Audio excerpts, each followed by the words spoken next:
All right, so last time we looked at what the first derivative told us about the graph of the original function. And so today we're going to talk about, first of all, what a second derivative is, because we haven't talked about that yet, but then what that tells us about, again, the original graph. So the second derivative, first of all, instead of having like one mark, we use 2 for second derivative. Just so you know, you can take derivatives just kind of over and over. We're only going to do the second derivative. But the second derivative is simply just the derivative of the first derivative. Okay, so in other words, just take the derivative again. That's all it means.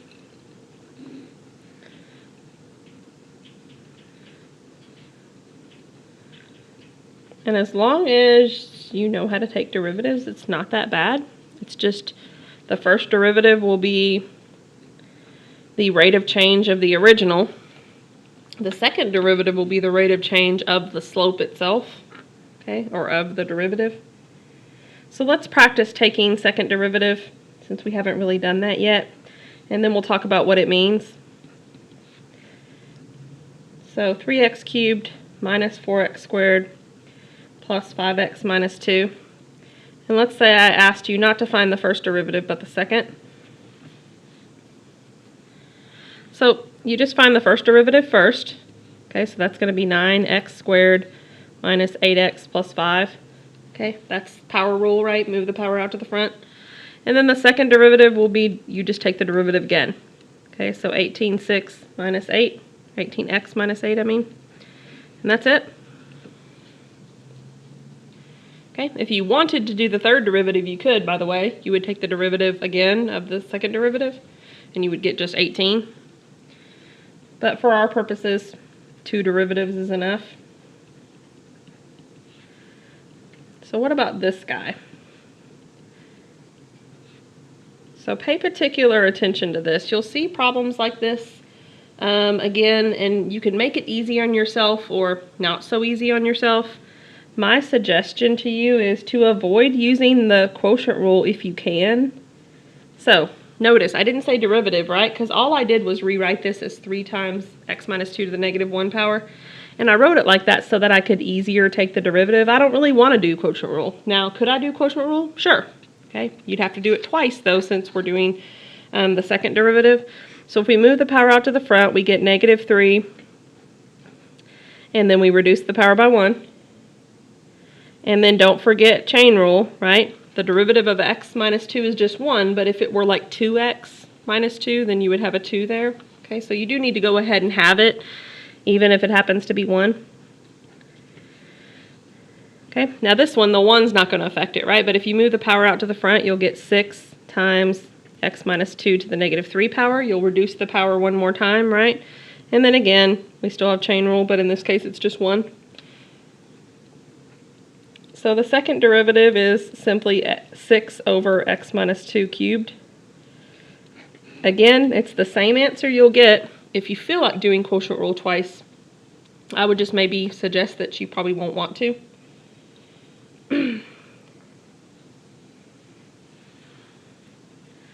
Okay, so before we tell what the second derivative is going to indicate about our graph, I want you to compare 2 graphs of fairly common functions, and we're going to talk about what we know about them. So I want you to graph the graph of x squared, but let's only look at it from 0 to infinity. Okay, so I want a fairly detailed graph here. So maybe let's go out, maybe 4. I'm not going to worry about counting over here because I'm only starting at 0. So if I just start at 0, it's just going to be a parabola, but only a half one.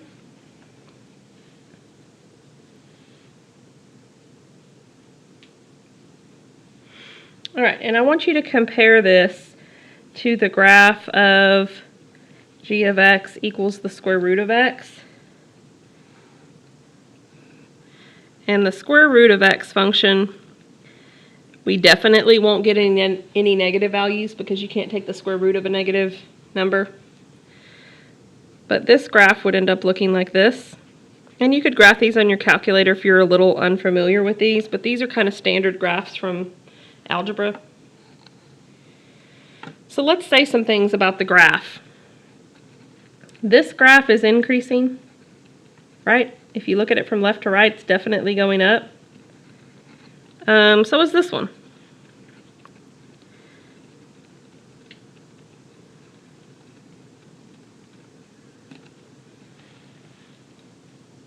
Okay. However, this one's going up a lot more sharply than this one.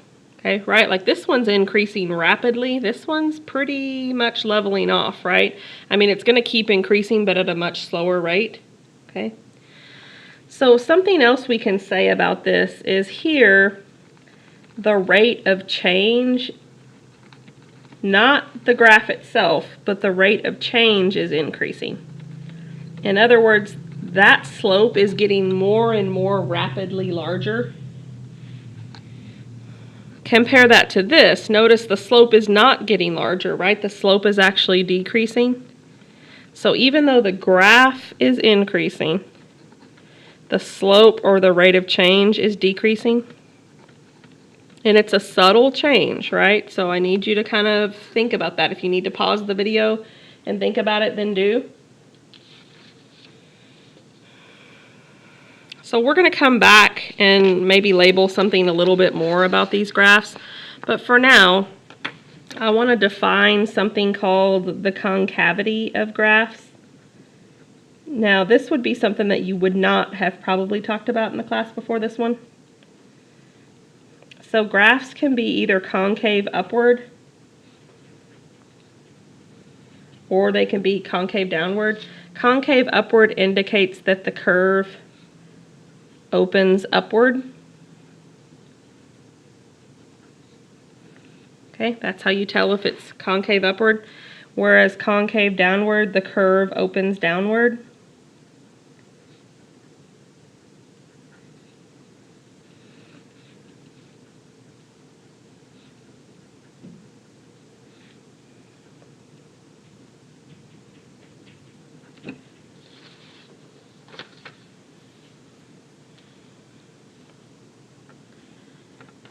Okay, so let's go back and look at these graphs. Notice how this one, like if this were a curve or literally a cave, the opening of the cave is upward. Okay, so this graph would be what we would label as concave upward because the curve literally opens upward. Okay, whereas here, notice the graph is opening downward.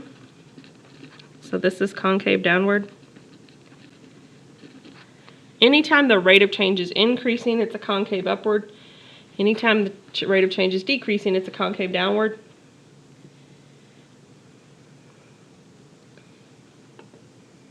So there'll be a few homework problems in this section that will be just designed for you to look at the graph and kind of tell where is it opening upward versus where is it opening downward.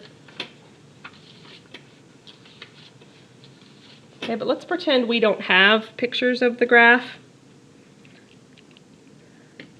All right, so if the derivative is increasing on AB, and another way to say that is the second derivative would be positive. Remember, positive things are greater than 0. Then we say that f of x is concave upward. Notice I'm making a claim about the second derivative and it's telling me something about the original f of x, the original graph. So here's the important part. If we know f, or the second derivative of f is positive, then we know that the original graph was concave upward. And the opposite is true. If we can show that the first derivative is decreasing, and how are we going to show that? We're going to show that by saying the second derivative must be negative.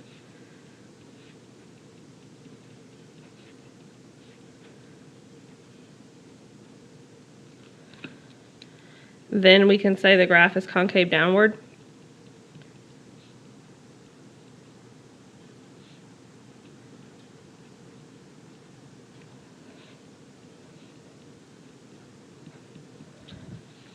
Okay, so the significance of this is if we can prove the second derivative is negative, then it tells us something else about the graph. So in 12.1, we looked at what the first derivative told us about the original function. In this section, we're looking at what the second derivative tells us about the original function.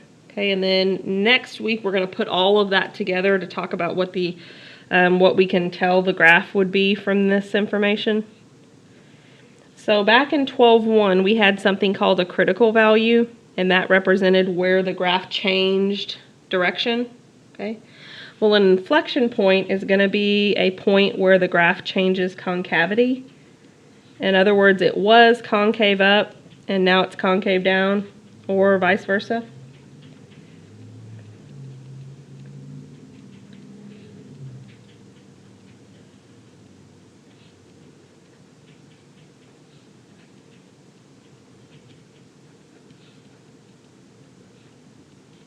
Okay, so first of all, the tangent line has to exist. In other words, it has to be differentiable. We talked about that last time.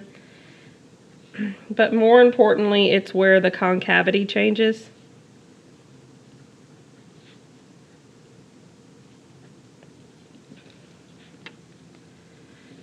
Okay, so yes, the derivative has to exist, but mainly we just need to look for where the concavity changes. So for short, it's where it changes from concave downward to concave upward. I'm just going to use the up and down arrows for a shortcut here, or maybe vice versa.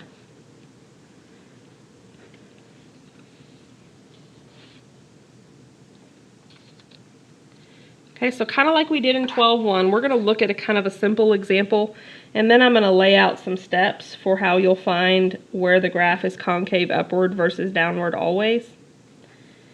So I want you to tell me where f of x is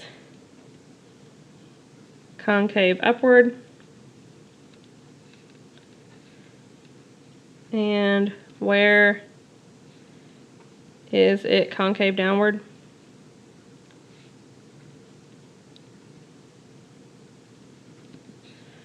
And let's say this is the function we're given, x to the fourth minus 6x cubed plus 2x plus 8.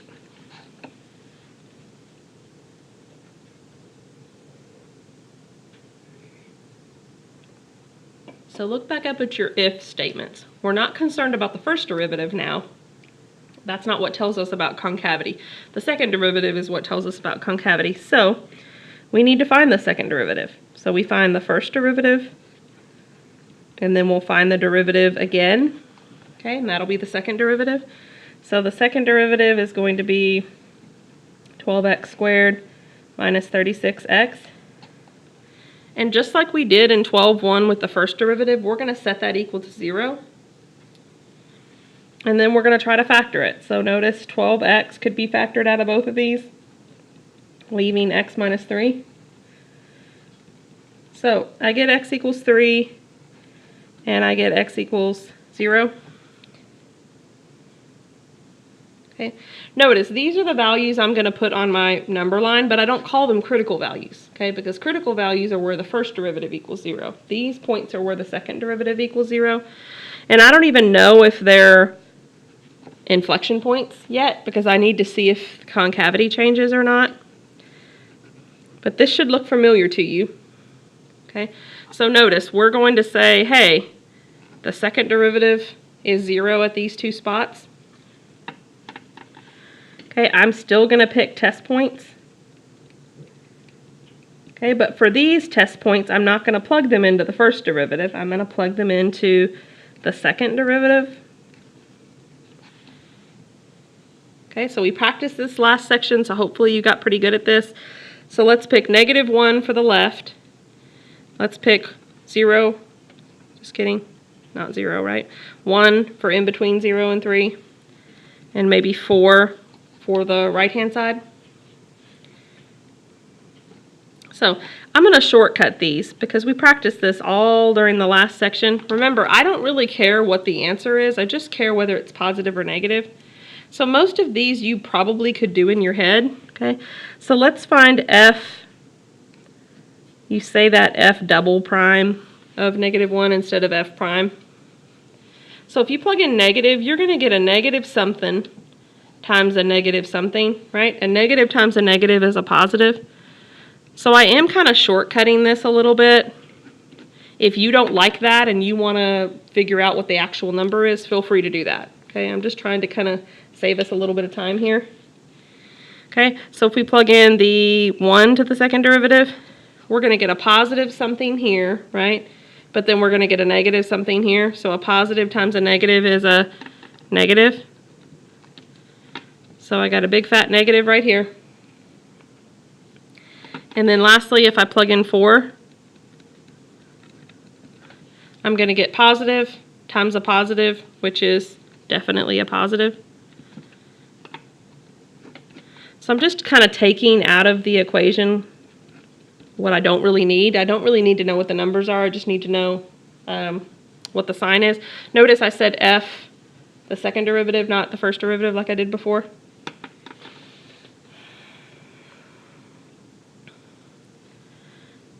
Okay, so notice that we are concave upward first. So I'm going to use this abbreviation. We're concave upward from -infinity to 0, but then also from 3 to infinity. I'm just reading off my number line now.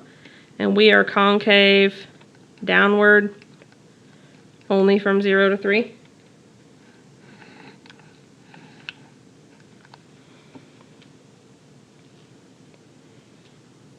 Okay, even more about this one. I know I didn't ask you for this, okay, but what if I told you to find inflection points? So now I'm going to say find any inflection points.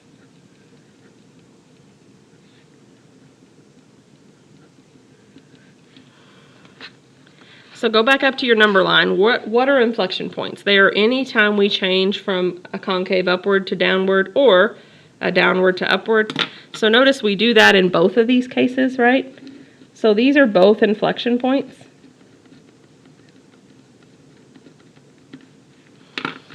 So just like we had to for max and min, we just need to figure out what the y's are. So I need to do f of 0 and f of 3. Okay, so let's plug them into the original, right? That's how we find y values. So if you plug this in, you get 8. If you plug in 3, use your calculator. I don't want to spend too much time on this, but you'll get -67. So the inflection points, notice there's no like different types of inflection points. Like there were different types of critical values. It could be a max or a min or even an off limits value. But for inflection points, it's just going to be the points themselves. They're not split up into like subcategories. So these are inflection points. So if I were to look at the graph changes from concave upward to downward here. It changes from concave downward to upward here.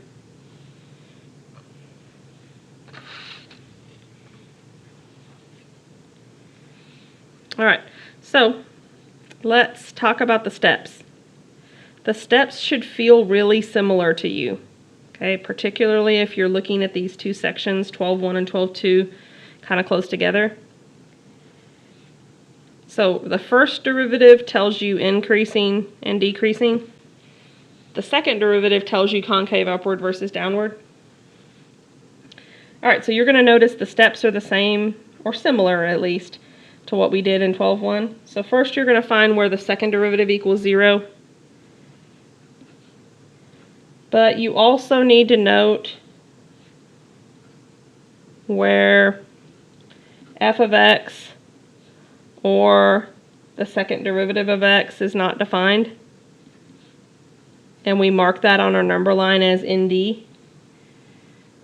Okay, so I'm going to say draw a number line with these values marked.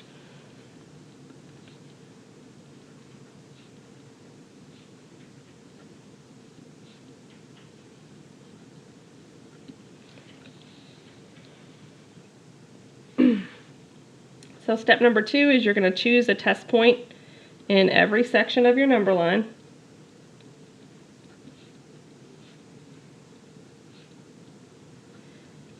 It's just the only change is we're going to plug them into the second derivative, not the first.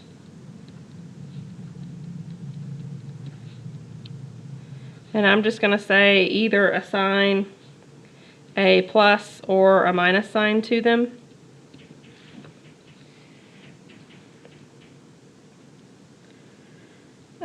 Plus means concave upward.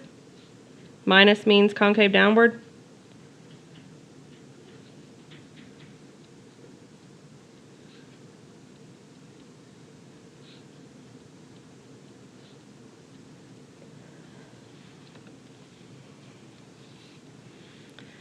And then last but not least, any point where there's a sign change would be an inflection point. So any point where the sign chart changes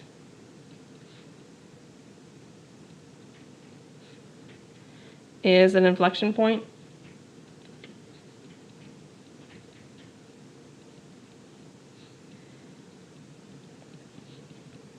This is as long as f of x is defined there. So remember, if it's not defined, it's not a point at all, so it can't be an inflection point if it's not first a point.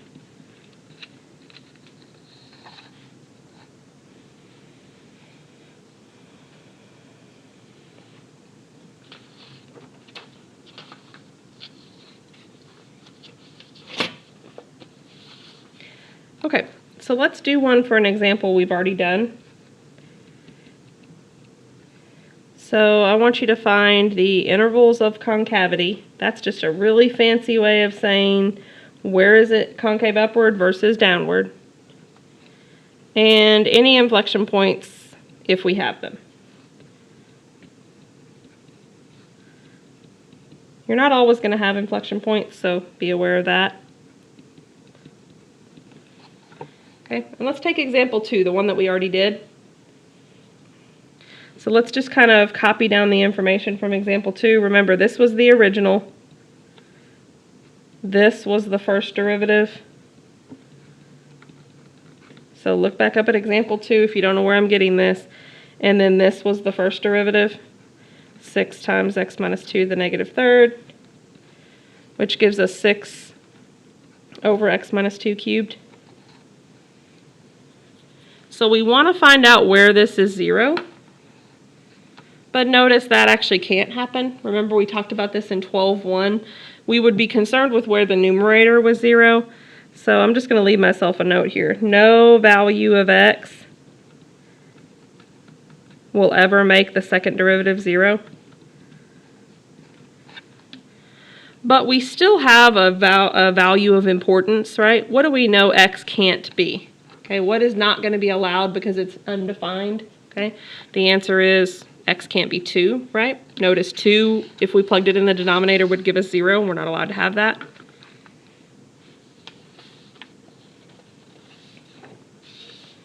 So let's show our number line.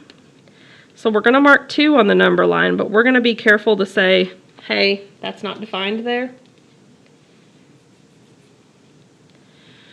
So let's pick our test points.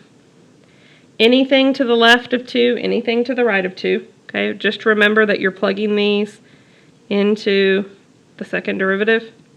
That's what we're doing with them. So I'm going to pick x equals 0 for the left, and I'm going to pick x equals 3 for the right. So we're plugging them into this guy right here. So if you're uncomfortable just doing it in your head, then just plug it in. Okay, so 6 over 0 minus 2 cubed. So I'm going to get 6 over negative 8. That reduces, but honestly, I don't even care. I just know that it's negative, so I'm going to put a big old fat negative sign there.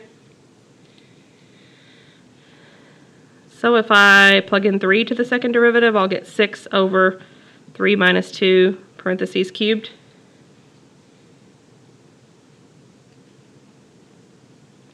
So notice we just get 6 over 1, right, or 6. The only part of that that is significant is the fact that it's positive. I'm trying to keep this whole problem up. So I have a positive sign there. All right, so what does that mean? That means that I am concave downward from negative infinity to 2, and then I switch to concave upward from 2 to infinity. So that's part of what I was asked for. Okay, and then you ask yourself, is there a sign change? Notice there is, but what's the problem with the value that we have a sign change at? It's not defined there, right? So actually there are no inflection points at all.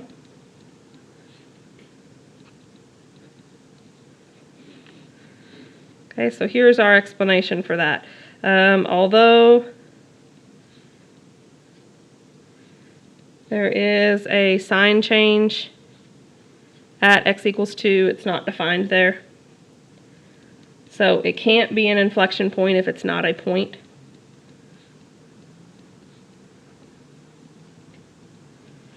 And by the way, I told you this back in 12.1. If you tried to make it an inflection point, you would figure out that there was a problem when you tried to go plug 2 back into the original, right, to find the y value. Then you would say, hey, I can't even do that to begin with, which tells you there's no inflection point.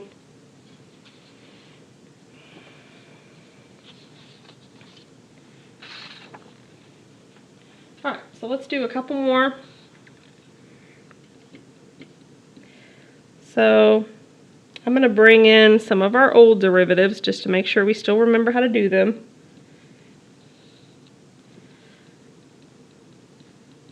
So let's say f of x is x squared plus the natural log of x squared.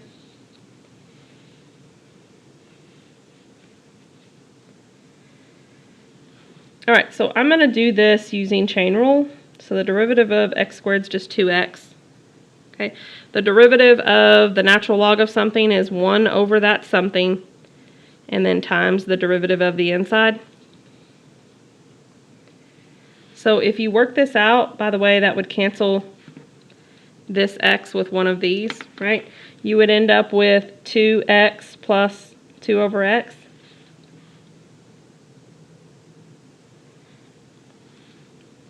So when I go to find the second derivative, notice maybe I should rewrite this, because since I have to find the derivative of it again, maybe it would be better for me to rewrite it like that. So now if I take the derivative, I'm going to get 2 minus 2x to the negative 2, right? Derivative of 2x is 2. The derivative of this, move the power to the front, and I get minus 2, and then x to the negative 2.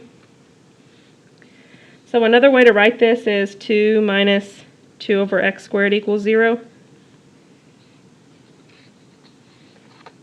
Okay, so there's some algebra here to be able to solve something like this. Okay, so I'm going to show you the algebra. Some of you might be able to kind of do it in your head without. Just picture what you would want that to be so that you would get 0.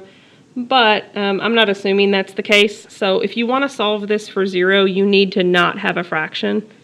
So I'm going to multiply by the denominator here.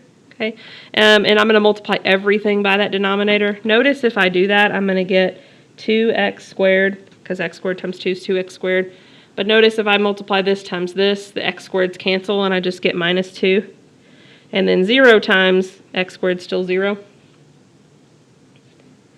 And now I can factor, right? These both have a 2 in them. So hopefully you remember this is a difference of squares. So I know that x equals -1 and x equals 1 are possible inflection points. I don't know that they're inflection points. But remember, when I'm trying to decide what goes on my number line, I also need to look to see what x is not going to be able to be. Okay? You cannot take the logarithm of negative numbers or 0. So x can't be 0. Okay, so this one's a little tricky. You have to kind of remember some stuff about your logarithms. So our values of importance are -1, 0, and 1. But they're important for different reasons. These two make the second derivative 0. This one is an undefined. result. So this can't be an inflection point. These are possible inflection points if we have a sign change. Okay, so our test points are going to be a little uglier here. They're going to be a little uglier because we can't pick whole numbers all the way around. If you look up at your number line, I need something in between -1 and 0, and in between 0 and 1, and I can't pick a whole number, unfortunately. So I'm going to pick -2 for the left, right? Something to the left is -2. Something in between -1 and 0, maybe -1/2. Something in between 0 and 1, maybe 1/2. And then something to the right of 1 might be 2. Don't let this throw you off. Your calculator can handle fractions just fine. Okay, calculator's not intimidated by fractions, even if you are. So we're going to plug this into the second derivative. So go back up here. Here's the second derivative. Okay, so the second derivative at -2 looks like 2 minus 2 over -2 squared. Plug it in your calculator, you'll get 1.5. Okay, the significant part of that is the fact that it is anything positive. So, big fat positive here. Okay, if you plug in -1/2, you can do -0.5 if you really, really, really hate fractions. Okay, but if you work this out, you'll get -6. Okay, the significance of that is the fact that it's negative.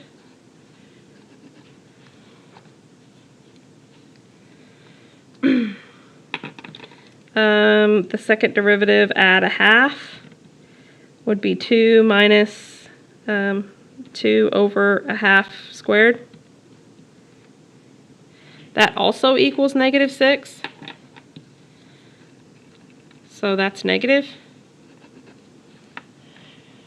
A lot of times you'll see an alternating pattern. Notice that doesn't quite happen here. So don't assume that it will always be an alternating pattern. That's not always the case. So I have 2 minus 2 over 2 squared. This gives me 1.5. That's positive. So this is what I have. Okay, so before I list my concavity, let's maybe skip some space. We can go ahead and say concavity. So it is concave upward. Look at your number line from -∞ to -1. And then again over here from 1 to infinity. It is concave downward. Okay, so you need to decide. Notice it's concave downward from here to here. The question is, do you need to skip 0 or not? Okay, that's how you decide whether or not you can list this as one section or two. But notice we do need to skip 0, right? So it would be -1 to 0, and then 0 to 1. Okay, so that's part of the answer. And the other part is, do we have inflection points or not? Okay, this can't be an inflection point. Notice it's not defined, but also notice we don't even have a sign change. So for lots of reasons, 0 is not an inflection point. But notice these two are.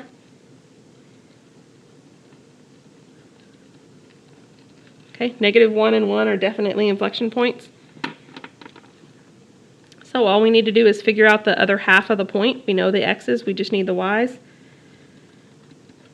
So I just need to do f of -1 and f of 1. So use your calculator, but go back to the original. 1 squared plus the natural log of 1 squared. Well, the natural log of 1 is just 0, so this comes out to be 1. Same thing on the negative side. If we plug in -1, we're going to get a natural log of 1 again, okay, and then this is going to be 1. So the inflection points are -1, 1, and 1, 1. Okay, so at those 2 points we change from either concave upward to downward or vice versa.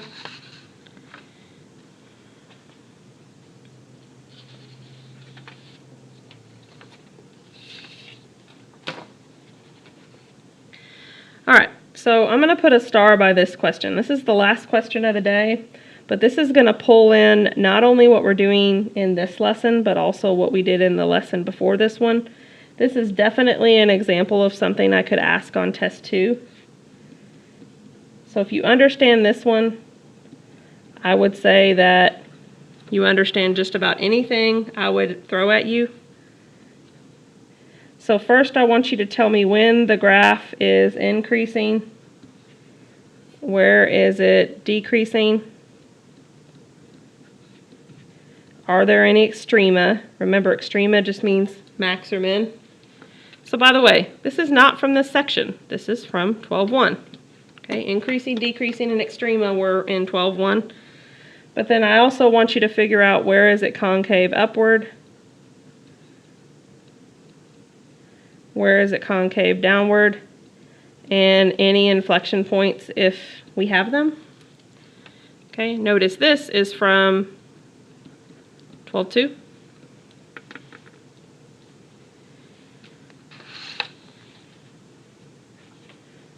All right, so hang in there with this question. So increasing, decreasing, extrema is all found by finding the first derivative. So notice I have to use product rule, right? I have a first function times a second. So let's roughly go through that. First times derivative of the second plus the second times the derivative of the first. So if you need to, you can write that out. This is first times derivative of the second plus the second times the derivative of the first. Okay, but don't leave it like this. Okay, we need to clean this up. This can be cleaned up. We can do FOIL here. Frankly, we don't have to do anything here because we're just multiplying by 1. Okay, so the first derivative is going to be, let's do FOIL, 2x squared minus 4x again, plus 8, and then plus the second group. So if you combine like terms, you're going to get 3x squared minus 12x. And remember, to find increasing, decreasing, and constant, you set the first derivative equal to 0. Okay, that's what you do. So this can be factored, right? 3x comes out, and we get x minus 4. So x equals 0 and x equals 4. What's the name for those again? These are critical values. That's from 12.1. Okay, so let's do a number line and see if we can say something about these. So here's 0, here's 4. So now what? We're going to pick some test points, one in each section, and we're going to plug these into what? Make sure you keep it straight. This is increasing, decreasing. So we plug them into the first derivative. So I'm not going to go over why I chose these points, but something to the left, something in between, something to the right. Okay, and plug them in and see what you get. I'm not going to show all the work for this. If you plug in -1, you're going to get a negative times a negative, which is a positive. By the way, these are zeros. And technically speaking, we should have that. Okay, if we plug in 1, you're going to get a positive times a negative. That's just a negative. If you plug in 5, you're going to get a positive times a positive, and that's a positive. Okay, so before we say increasing, decreasing, let's see if we have any maxes or mins. So look at your number line. We're increasing, and then we switch to decreasing. That means there's a max here. Here we're increasing and decreasing and we switch to increasing, so there's a min here. So we can say that we are increasing from negative infinity to 0, from 4 to infinity. We can say we're decreasing in between.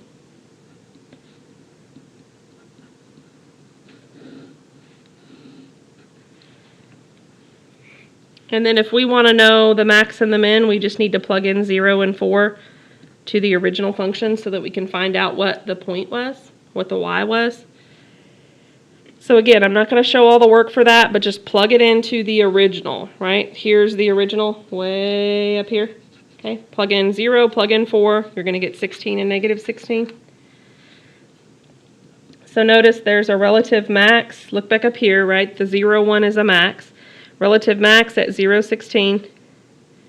And a relative min at 4, negative 16. Okay, so first derivative tells us increasing, decreasing, maxes and mins. Second derivative tells us concavity, right? So let's pull this information from step number 1. I know the first derivative was this, right? So now let's find the second derivative. So the second derivative is 6x minus 12, and we're going to set that equal to 0. So notice if I solve for x, I get 2. So we're going to have another number line, right? But 2 is our value of importance. Okay, there is a 0 here, right? It's not undefined there. But this time, instead of looking at the first derivative, we're looking at the second. So we're going to pick test points here too. But we're going to plug them into the second derivative.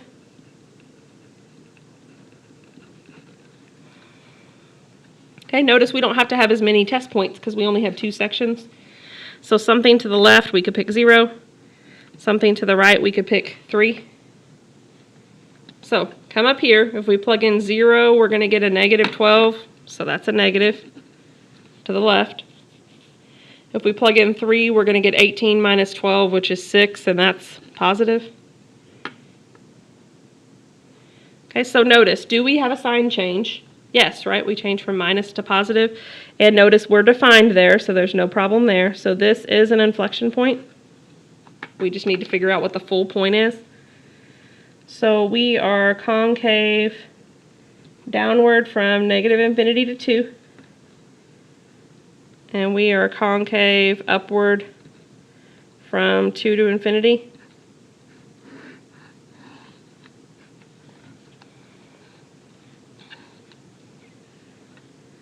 And then we just need to find out what f of 2 is, because that's where our inflection point lies.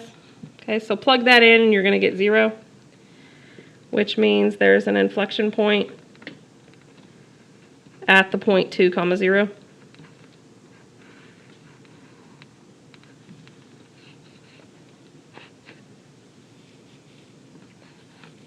Okay, so concavity is a little bit harder to see than increasing, decreasing, and constant, but just remember, increasing, decreasing, first derivative, concave upward or downward, second derivative. Okay, but the methods are much the same for both.